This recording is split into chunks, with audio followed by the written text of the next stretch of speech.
Hello guys, so for today's video, I'm going to make it short while also translating all the newest info that we got at Tokyo Game Show livestream that the Japanese channel did yesterday.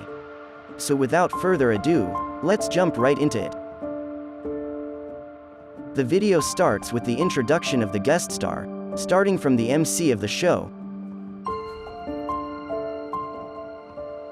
moving on to voice actor and a YouTuber.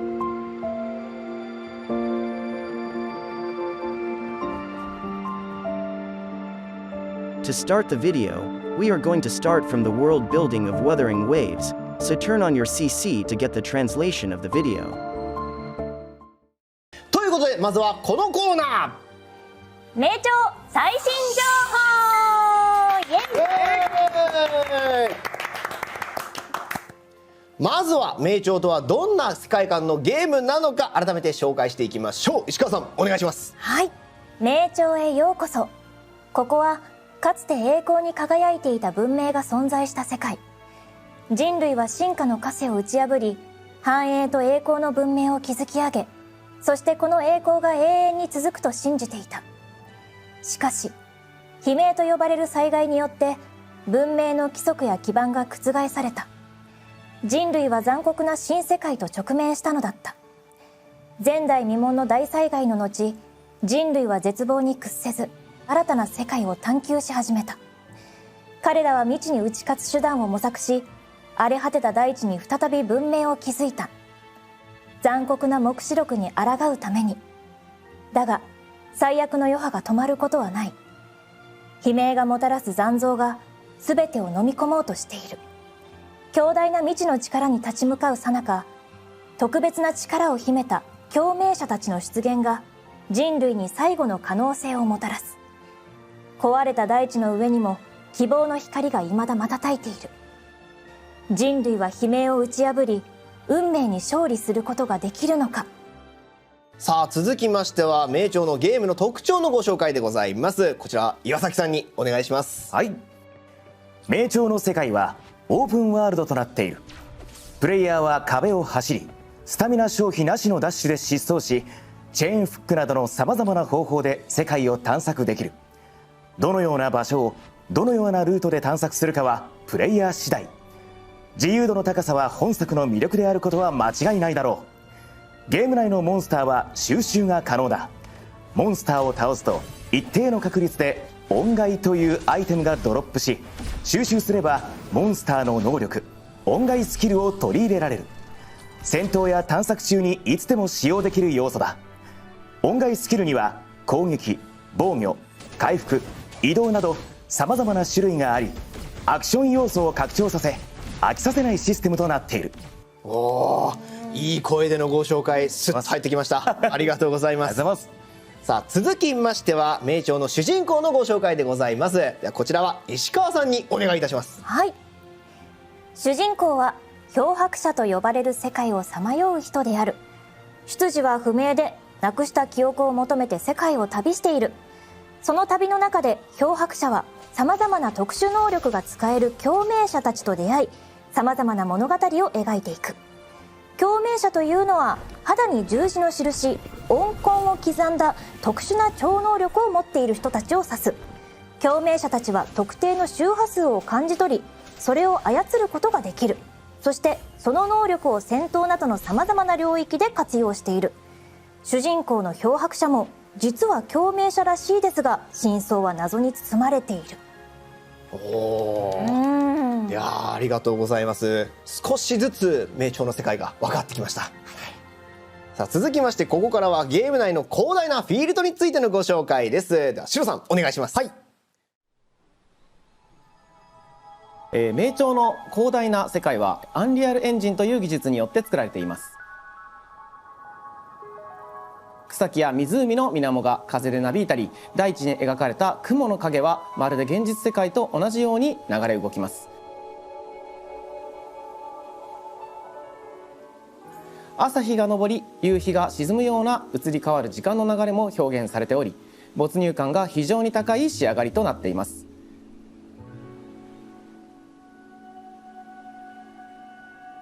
そんな広大な世界では色鮮やかな場所だけではなく、不気味さがあふれる荒廃した土地もあります。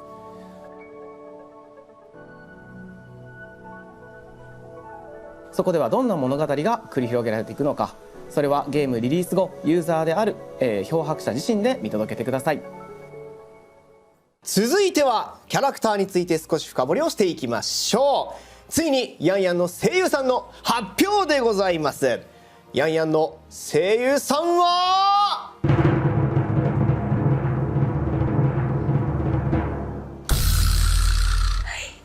私です。わあ、そうですよねよかった。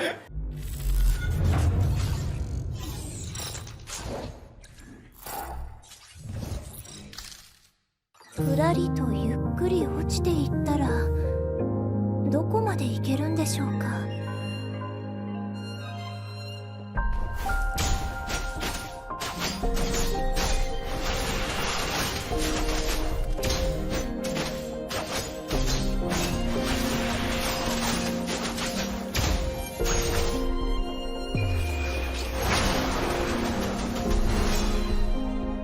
じゃあ改めてどんな発表があるんですか、岩崎さん。はい、今回アールトというキャラクターの声を、私岩崎亮太が演じさせていただきました。まずはこちらをご覧ください。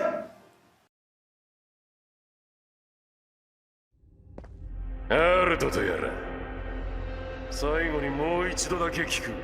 てめえその情報は一体どこから？それはそんなもの持ってちゃ話し合いできないだろ。情報ってのはな、まさに霧だ。波の連中じゃまずわからない。ま、俺ほどの商売人には取るに足らないことだけどな。モテるのもうなずけますね。そう思わない？時には余計に絡んできたお客さんもいるけど、おや？ペラペラ喋りやがって！立派な情報通になるためのイロハを聞きに来たんじゃないのかい？これからのお話をよーく聞くんだ。明朗会計、うちのモットーだ。積まれた分はきっちりと働く。しかしルールを破るならしっかりおもてなしするぜ。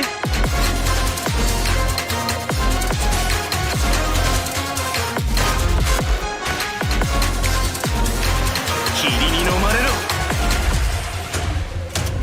捕まえるか、この俺を。これが俺の流儀なんだ。ふう、アールトさんのマル秘講座、これにて終了。さーて話も終わったし、裏で糸を引くもの、本当の黒幕について聞かせてもらおうか。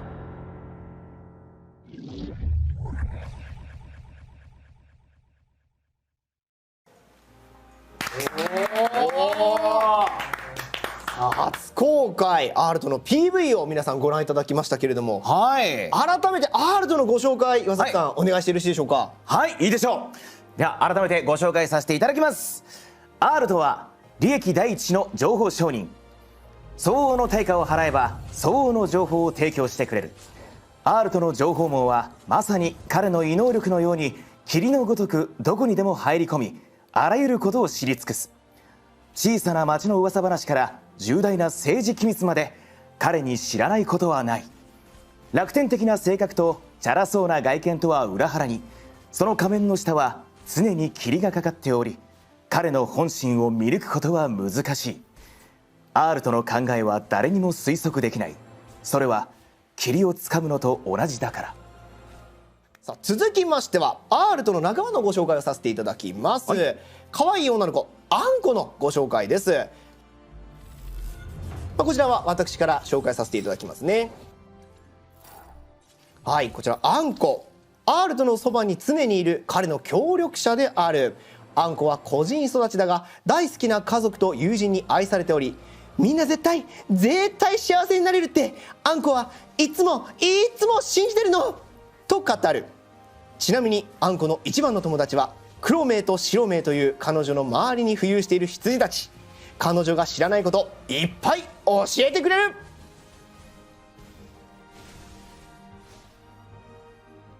でそんな2人なんですが、彼らはどうやら同じ組織に所属しているようなんですね。じゃあこちら岩崎さんに説明をお願いしていきましょう。はい。ブラックショアとは黒い島にある謎に包まれた救世組織で、潮汐時間を測定するものとして知られている。アールトとアンコもブラックショアの一員である。悲鳴の発生法則は常に変化している。ブラックショアは悲鳴の潮汐時間を観測することで悲鳴の発生を予測・警告する。悲鳴の発生規則を見つけることこそ彼らが今行うべき責務だ。改めてこちら無関者について説明をさせてください。こちら、はい、無関者は戦争の恐怖、憎悪などの感情から生まれた残像である。権力、資源、信念、自由、これらは人類史上さまざまな戦争の引き金になってきた。そんな戦争が一度は収束するはずだったが、突如現れた残像はそれを覆し混沌が再開した。突如もたらされた戦争は果てしない渦のように続く。なぜ始まったのか、いつ終わるのか、誰にもわからない。無関者は戦争から生まれ、戦争によって強くなる。はい、紹介させていただきました。いやなんか、はい、ちなみにさっきからちょこちょこ出てくる残像はい、って何ですか？いい質問いただきました。こちらお答えさせていただきましょう。残像とはプレイヤーである漂白者がこの世界で遭遇する敵。彼らは決まった外見の特徴がなく特殊な構造を持っている。生き物のように見えるが実際は生命体ではない。残像はある音の周波数に引き寄せられる性質を持つ。この周波数を持つ者に彼らは見境なく襲いかかる。共鳴者の体にはこの周波数がほとんど存在しているため、共鳴者と残像は生まれた直後から敵対関係となる。スカーはとある組織のメンバーの一人。神出鬼没でその目的は謎に包まれている。ただ確かなのはこの男が現れるところには必ず混乱と破壊があるということ。人々が恐れ惑う様を見ることを楽しみ、秩序が崩されることに喜びを感じている。彼の言動には常に危険な雰囲気が漂い、誰もそれを予測することはできない。しかし彼の謎めいた言葉の真意を理解できれば、狂気の笑顔の裏に冷静さが隠されていることに気づくだろう。彼は狂気を装いながらも冷静を保ち、敵の弱点を見抜いて一撃で仕留める。プレイヤーである漂白者が立ち向かう強敵の一人である。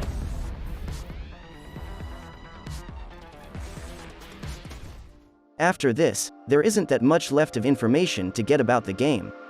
The live stream goes on with the demo of the game, but that build wasn't entirely different than the first beta build.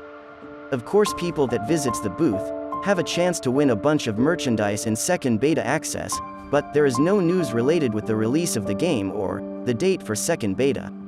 So that's all about the video. It might be a while for us to get the second beta.